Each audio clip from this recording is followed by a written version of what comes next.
Today we're going to talk about what's better, a big rig or a small rig, how to survive a tiny space, dead RVers, and UFOs. Welcome to an all-new Sunday morning View Queue.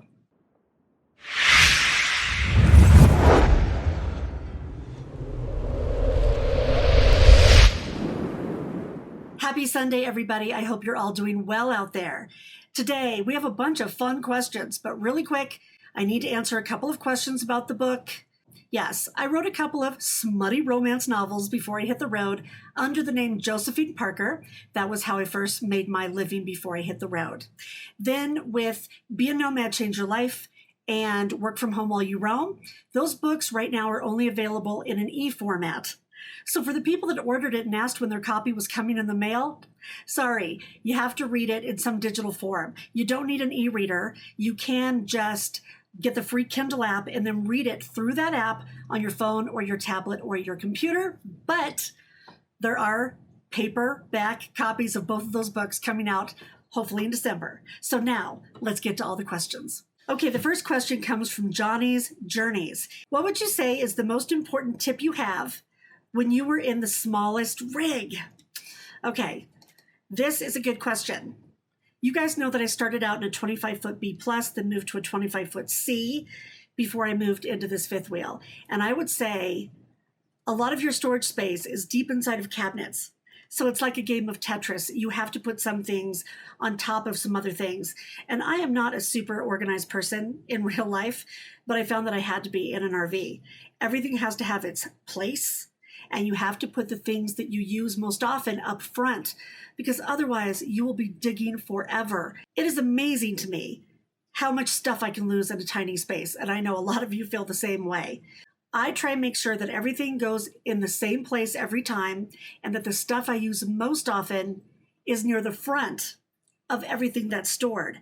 And I like to try and put the same kind of stuff together, like all the charging cords are in one place or all the batteries are in another place. Of course, I learned that from my friend Tiki in, I think, the third video I ever did called Find It with Tiki Organizational Genius, if you guys haven't seen that one. The next thing I would say is when you pick stuff for your rig, use things that can be used many different ways. For example, you might have a big coffee cup that you can also eat your cereal or your soup out of or use as a mixing bowl or something like that. You don't need 5 different sizes of pots, for example. You just need to have a few good items that you can use over and over again in lots of different ways. And I'll tell you, a small space gets cluttered so fast, and it can make you feel a little bit crazy. When I first moved from a smaller RV into this one, I did go a little bit crazy putting new stuff in here. Like I got a cappuccino maker, which I'm not sorry about, by the way. And I still have to follow these rules, even inside of a big fifth wheel. But the good thing about a small space is that you can travel with it and it cleans up a lot faster. Okay, the next question is from Gerger. Look, you give me the best questions, and every time I never know how to say your name, so please let me know how to pronounce that. So she says, when you stay at BLM land, most of the time the duration is 14 days. Do they really monitor that? Can you stay 21 days or 30 days? And when you go deep boondocking way off the road, have you ever come across any abandoned, stolen, or potential fatalities inside of RVs where people maybe died of natural death there in the RV? Well, this is a doozy. Yes, most of the places I camp have a 14-day limit, but there are some places where I think the ranger or the BLM people don't check it as often. Like in Ehrenberg, my friend Badge has a place he calls Squatterville because people stay there pretty much all winter and nobody seems to have a problem with it. I know other people that say the 14-day clock starts when you see a ranger. So to each his own. Personally, I do try and stick to the 14 days because I want that space to be opened up for another person and I want to go on and see other things anyway. Recently, though, I've become a fan of LTVAs, or long-term visitor areas. So around Arizona and California, there are a few LTVAs. You can come for just a couple of weeks, but you can also stay in one for 6 months for about $180. You go ahead and sign up with a camp host, and then you drive out like into the desert, just like you were boondocking, except no one is coming to tell you to leave in 14 days. And near the entrance, they have like trash, a dump station, maybe water. And you can move around between the different LTVAs, so if you're into that, that's a good way to stay longer. Now, as far as abandoned RVs or people passing away in their RVs, I don't normally camp really close to other people, but I have been places a couple of times where I'll see some RV and I'll look outside for a few days and I don't see anybody and I start to get a little bit worried, and then I see somebody. And it's funny because I've actually been checked on 2 or 3 times where my neighbors came up and knocked on my door to do a wellness check because I was working so much I hadn't come outside. So that's nice. You can always go and knock on your neighbor's door if you feel comfortable. But if you don't, you can always call a ranger or a BLM office near you if you're boondocking in one of those areas and ask them to do a wellness check on somebody. You guys might remember that there was a really sad story last year about a lady that went missing. And her family went on Facebook out to the RV community and asked people if they knew where she was. And it turns out she had died inside of her RV, but nobody knew where it was. And this is why, if you're camping solo, I recommend everybody shares their location in some way. I use Google Maps. I did a video, I think a few months ago called Share and Be Safe, where I actually walk you through on the screen how to set that up so you can see people or they can see you on a continuous basis. I have 4 people that always know where I am. I had a couple of questions about size since I've switched rigs a couple times. I know a lot of you are wondering what size rig to get. I call these the Goldilocks questions, like what's too big, too small, just right. So the first question comes from RV Nut, who said, "Hello, Robin. How do you like the feel of driving a bigger rig versus a Class C? Which do you prefer?" And then Rick W asked, "Now that you have a larger fifth wheel, has this changed how you boondock? Has the availability of your sides changed because of your size and length?" This was a decision I made because I realized I wanted to stay in one place longer, so I wanted more living space. I didn't want to be on the move as much. I do have to give up some camping spots, especially in the forest, because in the forest there's always like a stump or a little tree. And when you have a smaller rig, it's easier to maneuver into those spots, and you can't with a bigger rig. In the desert, which is where I go half the year, it doesn't really matter. It's a trade-off. For me, it's the right choice right now. Who knows what I'm going to do later? As for driving, I actually like to drive the bigger rig better, which seems weird, right? In my truck and fifth wheel, if there are high winds outside or a semi blasts past me, I hardly even feel it. In my Class B and C, I was white knuckling it all the time. I mean, it was just shaking. And I didn't like to drive in anything over 14-mile-an-hour wind. It's a complete game changer to be in this. Another thing to consider is that the gas mileage in a bigger rig really sucks.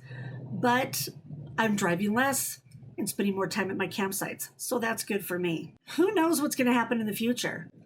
If I wanted to go on a museum tour of the United States or something, I might get a van. But for now, I like to drive a few hours and then camp for a couple of weeks. Okay, on to the next question. Kelly Gollum says, "How do you know your current rig fits under overpasses and bridges? Is there an app for that?" I tell you, anytime I see an overpass coming up, I do kind of white knuckle it. I think we all do, because we've all seen those videos of people's rigs being sheared off by low overpasses and bridges, right? When I first started, I knew what the height of my rig was, but every time I saw one coming up, I would pull over and get back into my manual to double check myself. So the first thing I would say is write down the height of your rig and put it in your windshield. I do that now, so it's right there handy and I can look at it. So when I come up on the bridge, when it says height clearance 1311 or something, I know if I'm going to be okay. And yes, I have a favorite app for that. A few weeks ago, I did a video called Don't Get Stranded, Ways to Plan Your Trip. And I actually walk you through on screen all the apps that I use to plan a trip. And I show you in that one RV Parky. And I say in that video, it's my favorite one that I use all the time. The reason I like that one best is that it tells you on your route where the low bridges are, tells you the height of the bridge, and gives you a detour. The other thing I realized is that if I'm on a road with a lot of semis, I'm probably okay. It's when I've gotten off the highway where my GPS is taking me to some place where, you go off and you have to wind under some kind of a bridge or overpass and wind back on.